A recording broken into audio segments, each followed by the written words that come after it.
You know what I hear all the time? I want to start a YouTube channel, but I'm afraid of getting hate comments. And listen, unfortunately, that fear is valid. It kept me from starting my own channel for 2 whole years. But that fear doesn't go away once you start.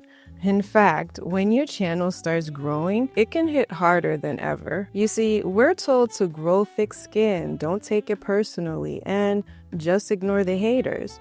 But what about the responsibility of the person leaving those comments? Why is it always on the creator to toughen up, but we never ask the consumers to reflect on the impact of their words? Let me explain. When I first started, everything felt beautiful. The community, nothing but love. The comment section, pure encouragement. But last month, 2 of my videos took off at the same time. And for the first time since being on YouTube, I experienced something that made me want to quit. I know there's someone watching this right now who's afraid of the same thing, and this video isn't going to be another just ignore the haters talk, because that advice, it's not enough. So today I want to talk about my experience with what happens when your channel starts getting noticed and how to stay grounded in who you are when the negativity rolls in. My hope is to open up a discussion about how we've normalized cyberbullying and what that means for the future of content creation. When I finally gathered the courage to start this channel, it was nothing like what I feared. Instead of hate, I found love. Instead of judgment, I found community. I was just a new mom, painting with my daughter on my back, sharing what brings me joy, and somehow that connected with people all over the world. The comments section became this beautiful space where people would share their stories, their dreams, their fears. I remember reading comments from people saying, "If you can do it, I can too." Some even reached out to me to tell me that they started their own channels because they saw me doing it with a baby on my back. That's actually why I started sharing more about my YouTube journey, because I saw how it was giving others courage to start. And I want to take a moment to acknowledge those of you who've been here since those early days, the ones who left those encouraging comments and who made this feel like a safe space. Y'all really helped create something special here, and I don't take that for granted. But the thing about growing on YouTube, once you start reaching more people, you're not just connecting with your tribe anymore. Those comment sections that used to be filled with nothing but encouragement started drawing in people who came with different intentions.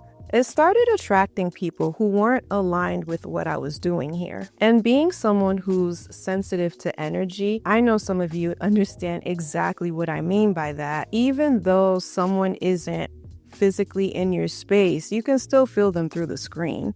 Let me know in the comments if you understand what I mean. Back in December, I was sitting in my kitchen when everyone was asleep, scrolling and responding to the comments like I usually do.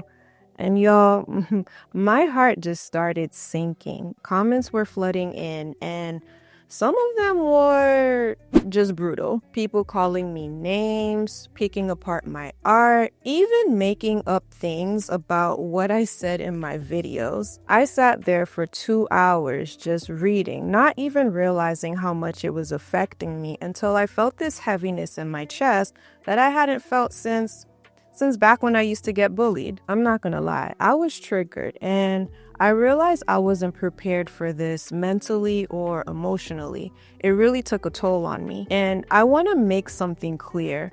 I've received constructive feedback that really helped my channel grow. I know I'm still learning, and I want to continue improving my public speaking and camera presence. But the comments I'm talking about today, they weren't feedback. They were purely hateful. And everyone tells you to just ignore it or don't take it personally. But that night, I realized maybe the problem isn't that I need thicker skin. Maybe the problem is that we've normalized being cruel to creators, like somehow putting yourself out there means signing up for abuse. And I'm sharing this because my first instinct was to quit. I was like, I don't think I'm built for this. But that moment also taught me that Those comments weren't just about me, my art, or my content. They were showing me where I was still playing small, how I used to downplay myself just to feel safe. All those times I chose to stay invisible, I had to face that.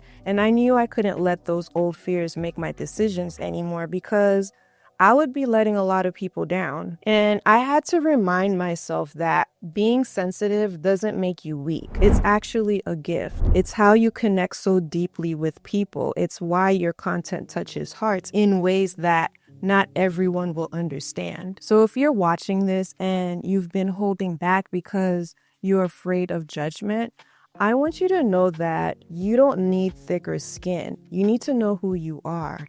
And you need to accept that you can't please everyone. Just know that when someone leaves a hateful comment, they're telling you their story, not yours. You're going to both inspire and irritate people. That's just what happens when you start expressing yourself. So I want to share what's actually been helping me protect my peace because honestly, you can't just ignore comments. You need to be smart about how you handle your energy. I do this now by dedicating the time to read comments when I'm feeling grounded and in a good headspace. If you have a video that's taking off, prepare for a mix of opinions and don't read the comments at night like I did. Trust me on this one. Also, I highly suggest that you filter out certain words. Use that block feature. And if you're not aware of the blocking feature, they can still watch your videos and comment, but their comments go poof into thin air. They're just talking to themselves at that point. And if you're shipping paintings or products like I do,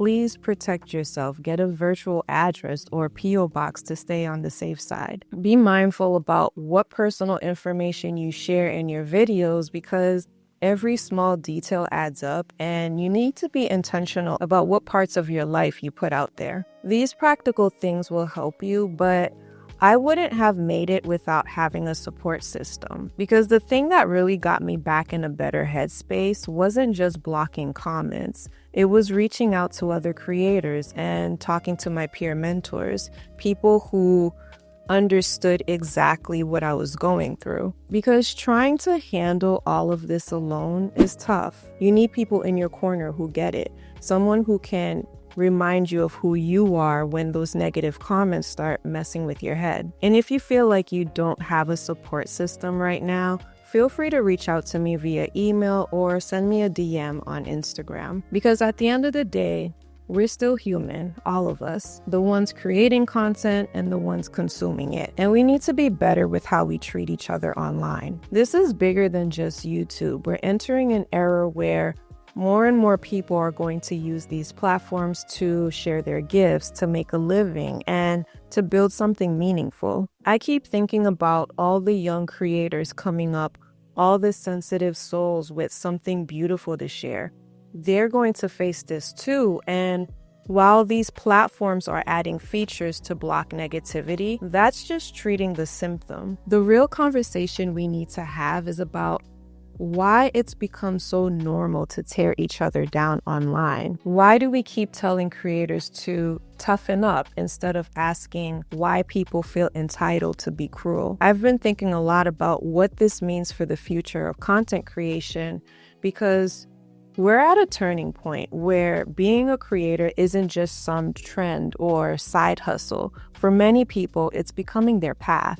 So maybe it's time we started thinking differently about this whole journey. Maybe instead of teaching people how to handle hate, we should be teaching people how to show up online with empathy and respect. Because the truth is, creating content isn't just about making videos. It's about having the courage to be seen, to share your voice, to stand in your truth, even when it makes others uncomfortable. And if you're feeling called to create, that calling isn't random. The world needs more people who are compassionate, people who are ready to spread light. So if you're holding back from creating because you're afraid of what people might say, I want you to remember that you were called to create for a reason. Your sensitivity is your superpower. Your desire to share and connect is valid and necessary. Focus on the people who need your message. Create for them. The rest is just noise. You're not here to be liked by everyone. You're here to serve those who resonate with what you bring. When you start getting messages from people saying how much they needed to see your video, your path becomes crystal clear. That's how you know you're walking in your purpose. And if you're a creator watching this and you have other ways of handling negative comments that I didn't mention, share them in the comments below because we can all learn from each other. Now, if what I shared today resonated with you and you want to connect more, I actually have a couple of ways we can do that. Some of you have been asking about my art, and yes, you can see all my available pieces on my website. And if you're interested in prints of any of my original pieces, just send me an email and we can work something out. For my artists and creative entrepreneurs who need extra support, I do offer one-on-one coaching sessions. We can talk through what's holding you back and figure out how to help you show up as yourself online. I also have some ebooks specifically for artists and creative entrepreneurs if you want to go deeper into building your business. All the links are in the description below, and you already know you can always reach out to me through email or on Instagram if you want to connect. I appreciate you being here. Keep showing up for the people who need you, and I'll see you in the next video.